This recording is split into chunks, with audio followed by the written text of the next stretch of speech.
comprovado que o feto é independente da mãe desde a concepção. Ele possui olhos, ele possui boca, possui ouvido, órgãos genitais e impressões digitais diferentes da mãe.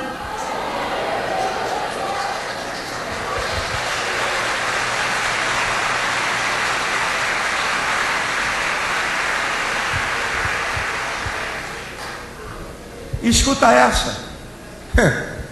Ah, Jesus amado, quanta ignorância espiritual, não é nem científica, porque ele sabe do que eu estou falando. O óvulo fecundado de um casal de negros, transplantado para o útero de uma branca, vai nascer um negro. O óvulo fecundado de um casal de brancos, transplantado por útero de uma negra, vai nascer um branco. Isso é a maior prova, irmãos. A criança vê prolongamento do corpo da mulher. E vê como é que eles são contraditórios. Eles não falam de barriga de aluguel. Você escuta essa história? Barriga de aluguel?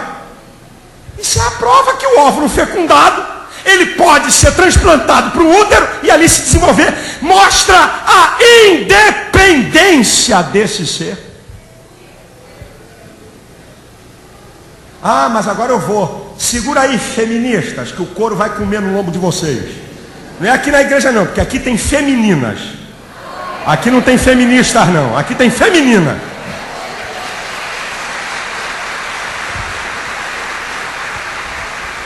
Olha aí, feministas, ativistas a favor do aborto. Aguenta firme, que eu vou desmoralizar o slogan de vocês. Olha o slogan. Esse é um slogan das feministas que apoiam o aborto. Toda mulher tem o direito de controlar o seu próprio corpo. Vamos analisar a frase. Isso é uma frase das feministas pró-aborto. Toda mulher tem o direito de controlar o seu próprio corpo. Primeiro, toda mulher. 50% dos fetos que são abortados são mulheres. Não tiveram o direito de controlar o seu próprio corpo. Já começou a furada por aí. Entenderam? Se 50% dos fetos são mulheres e foram abortados, não tiveram o direito de controlar o seu próprio corpo. Sabe o que é esse slogan? Esse slogan é o massacre dos poderosos contra os indefesos. Toda mulher, já queimei a primeira, vamos para a segunda, tem o direito. Ninguém juridicamente tem direito absoluto sobre o seu próprio corpo. Ninguém pode se mutilar, tentar suicídio. Vai responder. Ninguém juridicamente tem direito sobre o seu próprio corpo. E ninguém juridicamente tem direito de colocar em risco outras pessoas. Que direito? Você não tem nem direitos absolutos sobre o seu próprio corpo. Como é que vai ter sobre o direito do corpo do outro, que é o feto? Toda mulher tem o direito de controlar. Estar em controle indica responsabilidade. E a maioria quase que absoluta dos abortos é fruto da promiscuidade e da imoralidade humana. O aborto, ele vem cobrir essa imoralidade e essa promiscuidade da relação humana. Que controle? Não controla nem a sua vontade, vai controlar o corpo dos outros. Toda mulher tem o direito de controlar o seu próprio corpo. Já falei aqui, o feto não é corpo da mulher. O feto não é prolongamento da mulher. Portanto, ela não tem o direito de determinar se o feto vive ou morre.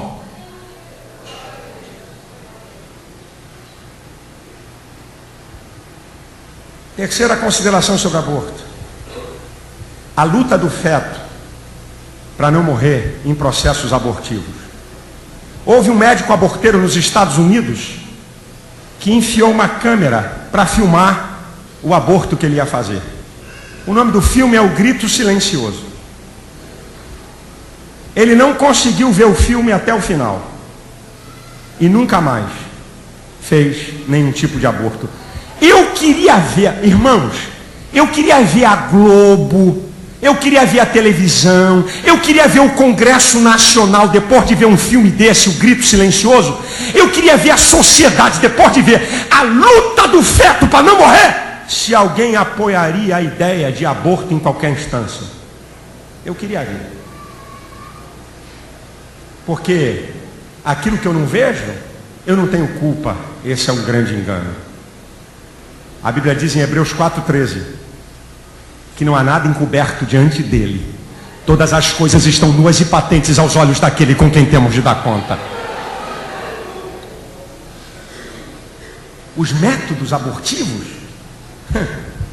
um dos métodos é uma máquina de sucção 25 vezes mais poderosa do que o aspirador de pó que você tem em casa. Ele é introjetado no útero da mulher para, através do vácuo, sugar o feto. E aí a cabeça do feto não passa no tubo. Eles enfiam um fósseis e amassa a cabeça, massacra para poder ficar no tamanho para ser sugado. Esse é um método. O outro método de aborto é a dilatação e evacuação. Dilata o útero da mulher e enfia um fósseis com uma tesoura mecânica que vai cortando todo o feto, picando todo o feto. E a criança luta desesperadamente para não morrer. O outro método é ingestão salina. Joga um líquido lá onde está aquela cápsula protetora salino e mata a criança por envenenamento e depois o corpo da mulher expele aquele feto morto. Aí alguém diz assim, porque a sociedade tem sido enganada por esses libertinos. Ah, pastor, mas será que se não legalizasse o aborto, evitaria? Você já ouviu isso na imprensa? Não, evitaria, porque as mulheres fazem aborto em clínicas aí, nos porões. Isso é um absurdo. E se legalizasse o aborto, e aí as mulheres poderiam ser tratadas? Pesquisa nos Estados Unidos. Precisa falar? Primeiro mundo, medicina, hospital, vai lá. Hospital na América é para qualquer americano, de qualquer classe social, as maiores e melhores tecnologias em qualquer área. Eu vou mostrar para você o engodo e o engano de se pensar que se uma mulher tiver assistência médica adequada para o aborto não vai acontecer nada. Eu trouxe a lista. Eu trouxe aqui uma listinha. Não dá para guardar isso. As outras coisas eu ainda tento. Mas essa aqui é dose. Seria o aborto um procedimento seguro para a mulher? Pesquisa americana. Pesquisa americana. Aborto aprovado. Pode fazer o aborto? Vamos ver as consequências. Vamos lá. Perfuração do útero. Isso aqui são as pesquisas. Mulheres que abortaram. Sangramento que requerem transfusões. Ruptura do colo do útero com impacto desconhecido sobre a capacidade do colo em alguma gravidez subsequente. Acidentes ligados à anestesia. Doença inflamatória da pélvica e possível infertilidade decorrente. Cirurgia não intencionada, incluindo-se a laparotomia, a histerotomia e a histerectomia. Perfuração da vesícula. Perfuração do intestino, retenção de restos ovulares, anemia, peritonite, uma série infecção da membrana serosa que reveste interiormente a cavidade abdominal, infecções menores e febre de causa desconhecida, gravidez tubária não detectada, embolia pulmonar, obstrução da artéria pulmonar, tromboflebite venosa, inflamação de uma veia que se desenvolve antes de um coágulo sanguíneo, depressão, psicose, 9 vezes mais propensas a suicídio do que a outras mulheres. Alto risco de infecção é comum a todo tipo de aborto. Tem mais? Tem. O risco de aborto espontâneo no segundo trimestre da gravidez aumenta 10 vezes mais aquelas que já fizeram um aborto.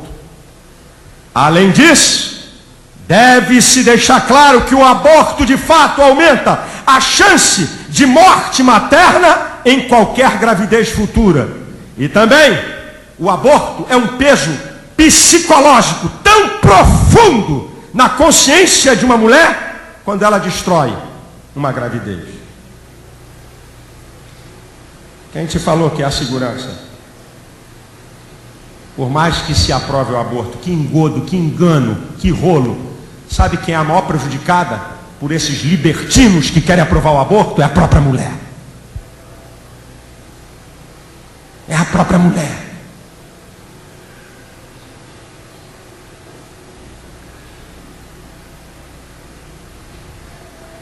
Queridos, nós não podemos admitir o aborto em hipótese nenhuma. E alguém diz assim, mas pastor, os anencéfalos não tem o cérebro, uma parte de cérebro, a criança vai morrer, e por que não tira logo? Rapaz, eu vi uma sentença de um juiz que eu agora esqueço o nome, do Supremo Tribunal Federal, que o camarada arrebentou a boca do balão. Olha o que esse cara me diz. Ele foi contra a permissão de um aborto de uma criança anencéfalo. Ele disse assim: todo ser humano nasce para morrer, e não está no homem determinar a hora dele morrer. Que sacada, pastor Santos, do cara. Que sacada. Todo ser humano nasce para morrer, e não está no homem determinar a hora de morrer. Uns morrem com 1 segundo de vida, outros com 1 minuto de vida, outros 9 meses e 1 minuto. Mas todos nascem para morrer. E não está em nós determinar a hora de nenhum ser humano morrer. E o que diz a teologia sobre aborto? Aí é pá de cal. Vou jogar só a pá de cal, porque já detonamos com esse negócio de aborto. Não tem saída, não tem conjectura científica. Não dá. É ser humano que está ali. É vida que está ali.